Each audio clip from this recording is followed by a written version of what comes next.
सुनील सिंह जी, आपको याद होगा पिछली बार जब, रुक जाइए मृत्युंजय जी, 10 सेकंड लाठी की मार है, नीतीश कुमार है। आज मेरा स्लग ये है, तो सुनील सिंह जी के पे एक सवाल बनता है। सुनील सिंह जी, मेरा सीधा सवाल है आपसे।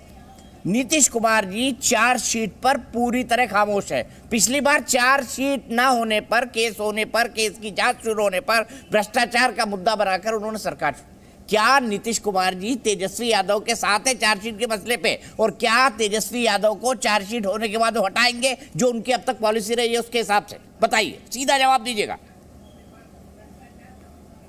दीपक जी, पहले तो कार्यकर्ता है, जिस पार्टी का हो, राजद का, जदयू का या भाजपा का, हमारी संवेदना उसके परिवार के साथ है। हम नमन करते हैं, मेरी श्रद्धांजलि है। हम पीड़ा में हैं, हम दुखी हैं। लेकिन जिस तरह भाजपा ने एक नकारात्मक और एक नेगेटिव, एक प्रोवोकेटिव पॉलिटिक्स कर रही है, उसमें तो फलाफल कुछ भी हो सकता है। उनकी देखिए, सदन से लेकर सड़क तक उनकी नकारात्मक राजनीति है। सदन में जो कि करदाताओं के बड़े पैसे खर्च होते हैं सदन चलाने में, उसकी बर्बादी।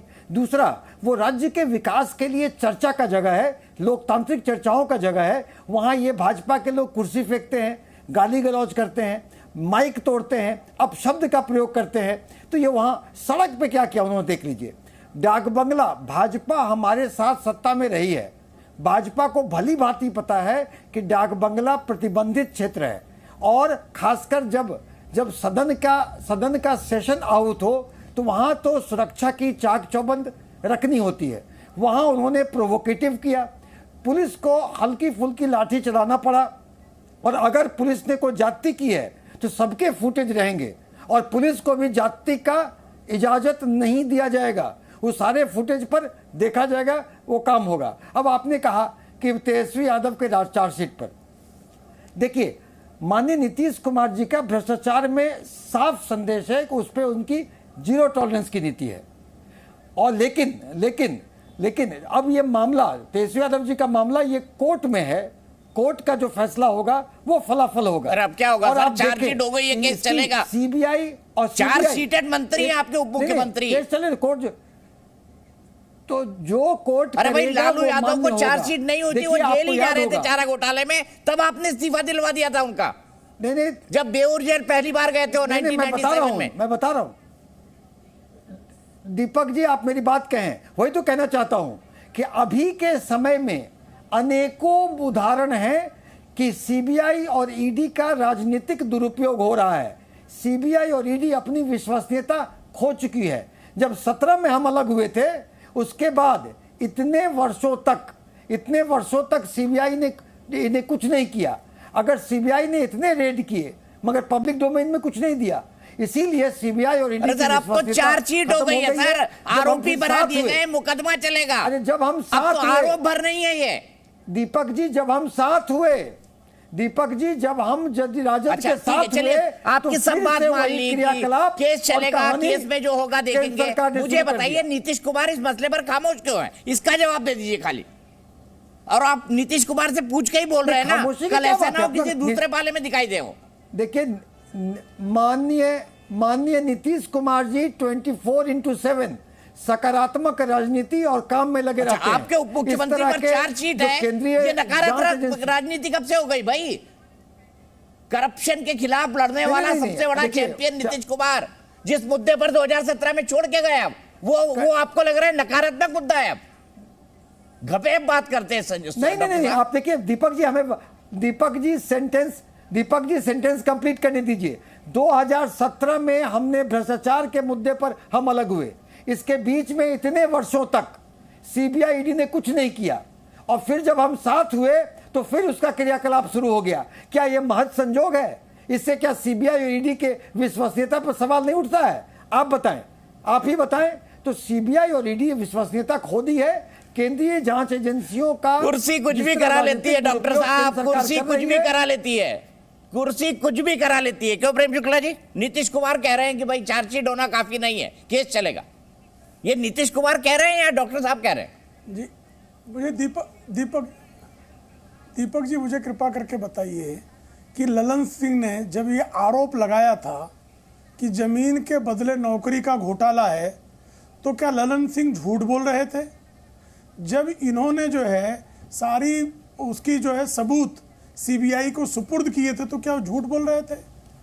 और जब 2017 में एफआईआर हुआ और उस एफआईआर के बाद विविध अदालतों में जाकर राहत मांगने का प्रयास तेजस्वी यादव, लालू प्रसाद यादव, उनके परिजनों ने किया, तो उसके बाद अगर 6 वर्ष में चार्जशीट फाइल, कोई आज तक चार्जशीट फाइल करने में किसी आपराधिक मामले में 6 वर्ष का समय नहीं लगा है क्या? और अगर चार्जशीट फाइल, पहले अगर आप एफआईआर हो गई, पहले आरोप आपका है, उस आरोप पर आपके सहयोगी जो आजकल है कांग्रेस, उसने क्लीन चिट दे दी थी। कालांतर में उसी आरोप के सबूतों के आधार पर एफआईआर हुआ।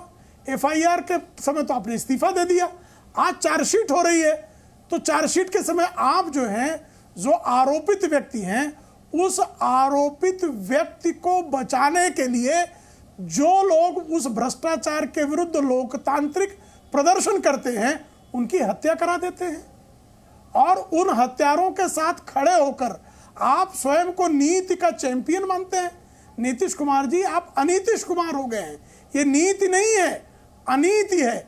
और इस अनीति को बिहार समेत पूरे देश के लोग भली भांति पहचान रहे हैं कि सत्ता के लोभ में आप इतने अंधे हो गए हैं कि जिसकी शिकायत आपने की, जिनको भ्रष्टाचारी आपने कहा, जिस चारा चोरी के मामले में सबसे अधिक मुखर आप हुए, जिस चारा चोरी के पहले मुकदमे में जब श्रीमान लालू प्रसाद यादव सजा याफ्ता हुए, तो श्रीमान लालू प्रसाद यादव का बयान था कि जज को मैनेज करके मुझे कन्विक्ट नीतीश कुमार ने कराया। और जिन नीतीश कुमार को 2020 के चुनाव में श्रीमान तेजस्वी यादव पलटू राम कहते थे, आज वही पलटू राम इनके लिए बहुत पूजनीय हो गए। और जिन तेजस्वी को वो भ्रष्ट कहते थे, वो बहुत साफ सुथरे हो गए। तो ये कौन मानेगा भाई? डॉक्टर सुनील सिंह जी, आप तर्क दे दीजिए, लेकिन तर्क में जो है कहीं से भी वजन है क्या, तथ्य है क्या? ठीक है, कहीं से तथ्य आप सिद्ध कर सकते हैं। आऊंगा सुनील सिंह जी के बाद फिर आऊंगा, पूछूंगा। कुर्सी जो ना कराए वो कम है। सुनील जी रुक जाइए एक मिनट। आरजेडी के प्रवक्ता हाथ उठा रहे हैं। दुखद मौत पर भी आप राजनीति करना नहीं छोड़ते हैं। कार्यकर्ता जी है जो इनका मौत हुआ है, उनके पोस्टमार्टम का इंतजार कर लीजिए। मौत नहीं है, बलिदान कह रहे हैं कि लाठीचार्ज से मौत हुई है। अरे सर, वो तो इशू ही नहीं है, इशू भ्रष्टाचार है सर, इशू भ्रष्टाचार है। और मैं आपसे मृत्युंजय जी सीधा सवाल पूछना चाहता हूँ, तो आपकी भी धड़कनें बड़ी हुई होंगी ना कि नीतीश कुमार फिर पलटू राम ना हो जाए। सोच रहे होंगे ना तेजस्वी, ये तो वही मुद्दा, चार्जशीट भी हो गई, आपको भी खबरें मिल रही है? देखिए दीपक जी, हमारे प्रेम भाई अभी इतना बात कह गए, लेकिन वो भूल गए कि जितना बात वो कह रहे हैं दूसरे पर, वो सब उन्हीं पर लागू हो रहा है। 2017 में इसी तरह का हवा बनाया गया था और बीजेपी ने आरजेडी को सत्ता से बाहर करके आदरणीय नीतीश कुमार जी के साथ सरकार बना ली थी। आज 6 साल बीत गए, 5 साल, 6 साल, 5 साल तक बीजेपी को कहीं कुछ नजर नहीं आया। लेकिन बीजेपी जैसे ही सरकार से बिहार में बाहर हुई, आदरणीय नीतीश कुमार जी, तेजस्वी जी की सरकार फिर बन गई, तो बीजेपी फिर वही पुराना राज अलापने लगी। अब लैंड फॉर जॉब मामले में जो चार्ज तेजस्वी यादव जी पर लगा है, चार्जशीट हुआ है, कानून ठीक है, कानून का हम सम्मान करते हैं, माननीय न्यायालय न्याय का मंदिर है, जवाब दिया जाएगा। लेकिन ये वॉशिंग पाउडर वाली जो आजकल चर्चा चली हुई है, जो करेंगे भाजपा से यारी, अरे यही वॉशिंग पाउडर में नीतीश जी ना धुल जाए, सब भ्रष्टाचार। अरे मैं ये कह रहा हूँ तिवारी जी, यही वॉशिंग पाउडर में नीतीश जी ना धुल जाए फिर से। जनता का वो बदलते रहते हैं, आपने खुद पलटू राम कहा था उनको। छाप सुनिए, जनता छाप वॉशिंग पाउडर जो है वो 5 साल में एक बार आता है। अच्छा 24 में जनता छाप वॉशिंग 10 साल में 4 बार नीतीश जी बदल चुके हैं भाई, 10 साल में 4 बार। अरे कहां बदल, वो सही जगह पर आ गए। समाजवादी नीतीश कुमार जी थे, हैं और रहेंगे, वो बीजेपी के नहीं हो सकते। अच्छा, कितनी बार तो हो चुके हैं सर। लालू जी के जेल भेजने के पीछे सिर्फ एक और एकमात्र कारण सिर्फ और सिर्फ नीतीश कुमार है, आपको नहीं पता? भाई हम तो कह रहे हैं लोकतंत्र को, संविधान को आज खतरा है, उसे बचाने के लिए नीतीश कुमार जी आगे आए, बधाई के पात्र हैं। वो कम है, ये बीजेपी के लिए भी लागू होता है, ये जेडीयू के लिए भी लागू होता है, आरजेडी के लिए भी लागू होता है, एलजेपी के लिए भी लागू होता है, जितनी पार्टियां सब है। कुर्सी जो कराए वो कम है।